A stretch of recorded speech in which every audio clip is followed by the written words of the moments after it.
Sir ఇదే విషయాన్ని అంటే ఆయన జగన్మోహన్ రెడ్డి గారికి ఉన్న 10 మంది ఎమ్మెల్యేలు ఆయన పైన తిరుగుబాటు చేసి ఈ విధంగా మాట్లాడుతున్నారు. మా నియోజకవర్గం మేము చెప్పుకోలేకపోతున్నాం. అసెంబ్లీకి ఎందుకు వెళ్ళట్లేదంటే రేపటి రోజు అది మాకే నెగటివిటీ అయ్యి మేము గెలిచే అవకాశంని కూడా కోల్పోతాం. మేము వెళ్తాం అసెంబ్లీకి ఇక్కడ రాజీనామా చేశాను ఆయన సరే అని చెప్పేసి ఆయనతో గట్టిగా వాదించారని చెప్పేసి కొన్ని వార్తా కథనాలు రావడం మనం చూస్తున్నాం సార్. ఆ అవకాశం ఉందంటారా సార్?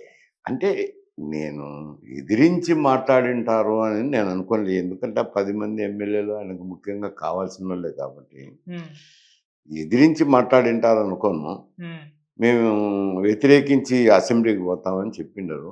హ్మ్. ఇది బాగలేదు, ప్రజల్లో మంచి పేరు రావటం లేదు, పోతే బాగుంటుందని సలహా చెప్పిండొచ్చు. హ్మ్. తప్పకుండా చెప్పాలి వాళ్ళు. ఎందుకంటే వాళ్ళని కూడా ప్రజలు అడుగుతారు కదా! ఏందే ఇది మీరు శాసనసభ పోకుండా బయట కూర్చొని, హ్మ్. శాసనసభ ఉన్నప్పుడు పోకుండా ఉండడం ఏంది అనేది అడుగుతారులెండి. సహజంగా అడుగుతారు. ఎవరో ఒకరు ముఖ్యస్థులు ఉంటారు కదా! నియోజకవర్గాల్లో అటువంటోళ్ళు సలహా చెప్తా అంటారు. చెప్పినప్పుడు వాళ్ళొచ్చి ఇతనికి కూడా చెప్పిండొచ్చు. బాగలేదు, పోవడం మంచిదే అని చెప్పిండొచ్చు. ఓకే. అంతవరకైతే ఉంటది గానీ, వ్యతిరేకించి శాసనసభకు పోతారని నేను అనుకోవటం లేదు. ఓకే. సార్ ఇటు షర్మిల గారు కూడా క్వెషన్ చేశారు. 10 మందున్నారు నీ దగ్గర ఎమ్మెల్యేలు. మీరే గెలిపిచ్చారు ప్రజలు మిమ్మల్ని. మీరు అసెంబ్లీకి వెళ్ళట్లేదు. మేము ఒక్కరం గెలవలేదు. మేము అసెంబ్లీకి వెళ్ళట్లేదు. మీకు మాకు ఇప్పుడు తేడా ఏంటి అని చెప్పేసి క్వెషన్ చేశారు. మీరంతా కూడా రాజీనామా చేసేయండి. వేరే వాళ్ళెవరన్నా గెలిచి వాళ్ళెళ్తారు కదా అసెంబ్లీకి అని చెప్పేసి ఆమె కూడా క్వెషన్ చేస్తున్నారు. అంటే ఆమె కాంగ్రెస్ పార్టీకి అధ్యక్షురాలు. హ్మ్. తప్పకుండా ఎవరమైనా ఇప్పుడు నేను చెప్పినా గాని హ్మ్. శాసనసభకు పోవడమే మంచి సాంప్రదాయము. ఓకే. పోకుండా మాకు అసెంబ్లీని పెట్టడము, హ్మ్. లేదు ఆ సబ్జెక్ట్ మీద ప్రెస్ కాన్ఫరెన్స్ పెట్టి రియాక్షన్ ఇస్తామని చెప్పడము, హ్మ్. అయి మంచి సాంప్రదాయం కాదు, హాస్యాస్పదంగా ఉంటారు. ఓకే. పోవటమే మంచిదని నేను గూడా అంటున్నాను. హ్మ్. పోకుండా ఏం చేసినా గాని అది మంచిగా కనపడదు. హ్మ్. అదే షర్మిల గారు గూడా చెప్తున్నారు. బయట ప్రజానీకం గూడా అదే మాట మాట్లాడుతున్నారు. ఓకే. సో, ఈ విధంగా అసెంబ్లీకెళ్ళకుంటే స్పీకర్‌కి వీళ్ళని పైన అనర్హత వేటు వేసే అవకాశం ఉంది అని అంటున్నారు. ఆ ఛాన్సెస్ తీసుకునే ఛాన్సెస్ ఉందా సార్? ఇప్పుడు 6 మాసాలు పోకపోతే అనర్హత వేటు పడతది. హ్మ్. ఈళ్ళు ఏదో ఒకటి సంతకం పెడతారు గదా! ఒక సంతకం పెడితే మళ్ళా 6 మాసాలవుతది కదా!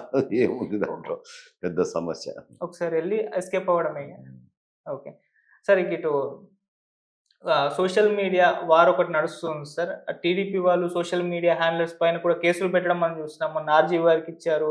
పోసాని గారి పైన, వర్ర రవీంద్ర రెడ్డి, మళ్ళా సజ్జల కొడుకు భార్గవ్ రెడ్డి వీళ్ళందరి పైన కూడా కేసులు నమోదయ్యి అందరికి కూడా నోటీసులెళ్ళాయి.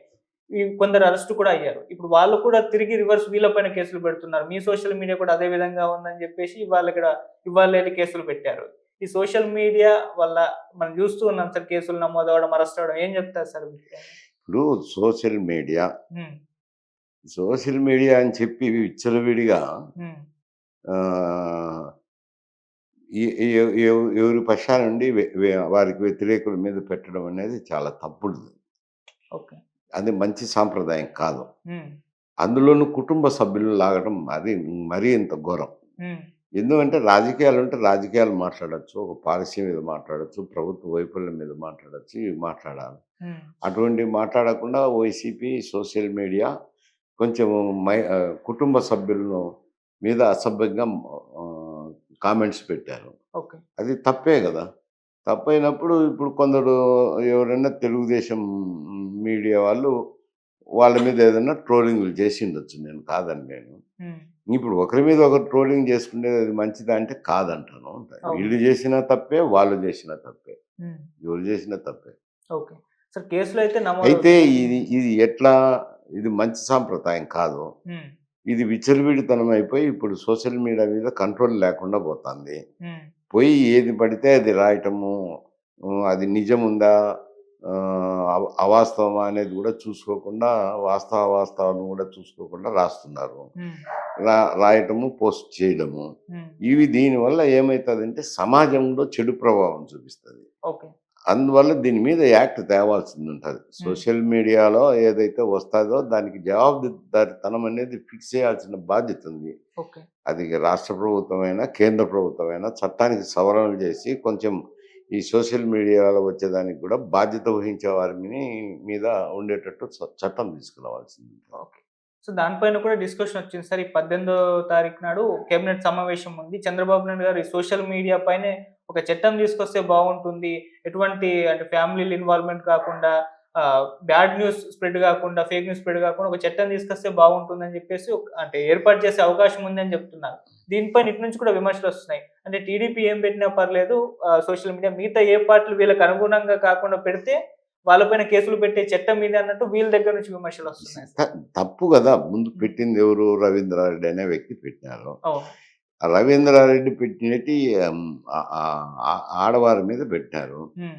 ఇప్పుడు ఇంకొకటి షర్మిల మీద కూడా కామెంట్ చేశారు కదా! అవును. వాళ్ళ తల్లి మీద.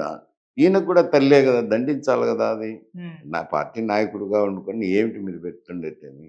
హ్మ్. ఒకవేళ ఆమె కూతురి వైపు పక్షం ఉండొచ్చులే. హ్మ్. ఉండినా అటువంటి కామెంట్ పెట్టడం తప్పు కదా! అంటే అటువంటి కామెంట్లు పెడతాంటే చట్టం తేకుండా తప్పు పట్టడం ఎందుకు? హ్మ్. మీరే చట్టం చేసిండాలా? చేయలేదు. హ్మ్. ఇప్పుడు చట్టం తీసుకొస్తున్నారు. చట్టం తీసుకొస్తే అది వైఎస్ఆర్‌సీపీకే గాదు, తెలుగుదేశంకే గాదు, వేరే ఎవరికైనా గానీ అదే వర్తించుతది గదా! అంట. హ్మ్. సోషల్ మీడియాలకు గూడా బాధ్యత వస్తది గదా! అంట. అవును. బాధ్యత వచ్చేదానికి చట్టం తీసుకొచ్చేటప్పుడు ఎందుకు వ్యతిరేకించాలా? వ్యతిరేకించకూడదు అంట. ఓకే. సరే, ఇప్పటివరకైతే వైసీపీ వాళ్ళు అరెస్ట్ అవ్వడం మనం చూసాం, సోషల్ మీడియా వాళ్ళు. వీళ్ళు కూడా ఇప్పుడు కేసులు వీళ్ళ పైన పెడుతుండ్రు. అంటే వీళ్ళ దగ్గర ఉన్న ఆధారాలని చూపిచ్చి. సో, ఇప్పుడు టీడీపీ వాళ్ళు అరెస్ట్ అవుతారా లేదా అన్న ఒక చర్చ కూడా జరుగుతుంది. మరి దీని గురించి ఏం చెప్తారు సార్? టీడీపీ వాళ్ళని ఏం అరెస్ట్ చేస్తారులెండి.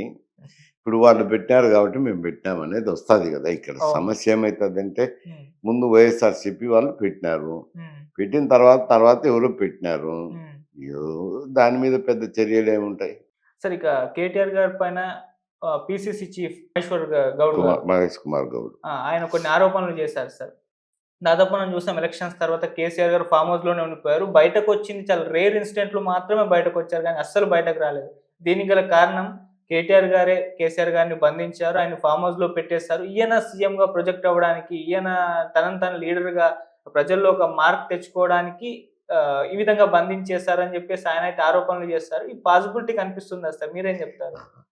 కేసీఆర్ బయటకొచ్చి మాట్లాడలేదు. హ్మ్. దానికి మహేష్ కుమార్ గౌడ్ అది ఆరోపణ కిందనే తీసుకోవాల్సిందే గానీ, అందులో వాస్తవాలుంటాయని నేను అనుకోను. హ్మ్. ఎందుకంటే, అతని వయసు అయిపోయిందొకటి. ఓకే. 2 అతని